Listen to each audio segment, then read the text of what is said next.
Iran ने Israel पर हमला कर एक नए युद्ध की शुरुआत कर दी है। 1 अप्रैल को सीरिया में ईरानी वाणिज्य दूतावास पर हमला हुआ था, जिसमें कई ईरानी मिलिट्री कमांडर मारे गए थे। ईरान के मुताबिक ये हमला इजरायल ने किया था। वहीं इजरायल हमले से इनकार करता रहा है। दोनों देश दशकों से प्रतिद्वंद्वी रहे हैं। हमास और हिजबुल्लाह जैसे आतंकी संगठनों को वह समर्थन देता है जो इजरायल पर हमला करते हैं।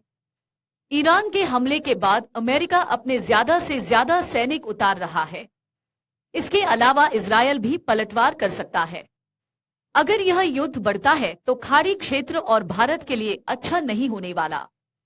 भारत ने हमले पर चिंता जताई है। भारत ने रविवार को कहा कि वह इजरायल और ईरान के बीच बढ़ते संघर्ष को लेकर अत्यंत चिंतित है। विदेश मंत्रालय ने कहा, हम इजरायल और ईरान के बीच बढ़ती शत्रुता से गंभीर रूप से चिंतित हैं। इससे क्षेत्र में शांति और सुरक्षा को खतरा है। मंत्रालय की ओर से जारी एक बयान में कहा गया, हम तनाव को तत्काल कम किए जाने, संयम बरतने, हिंसा से परहेज किए जाने और कूटनीति के रास्ते पर लौटने का आग्रह करते हैं। विदेश मंत्रालय ने कहा कि भारत हालात पर करीब से नजर रखे हुए है। मंत्रालय ने कहा, क्षेत्र में हमारे दूतावास भारतीय समुदाय के साथ संपर्क में हैं। यह जरूरी है कि क्षेत्र में सुरक्षा और स्थिरता बनी रहे।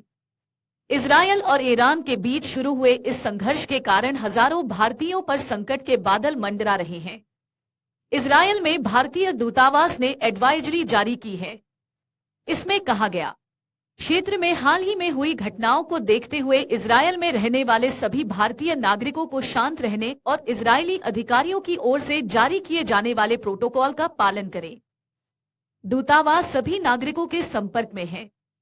रिपोर्ट्स के मुताबिक इजरायल में 18,000 भारतीय हैं, वहीं ईरान में 4,000 भारतीय रहते हैं।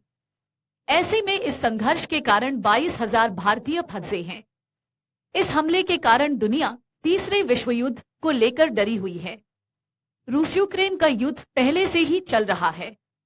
इसके बाद इजरायल और हमास का संघर्ष शुरू हो गया।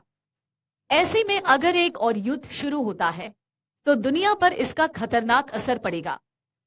हमले के बाद अमेरिकी राष्ट्रपति बाइडेन ने इजरायली पीएम नेतन्याहू से फोन पर बात की। बाइडेन ने बातचीत में कहा कि आज की रात इजरायल को जीत मानना चाहिए, क्योंकि वर्तमान अमेरिकी आकलन ये है कि ईरान का हमला काफी हद तक असफल रहा और इजरायल के डिफेंस सिस्टम कारगर साबित हुए।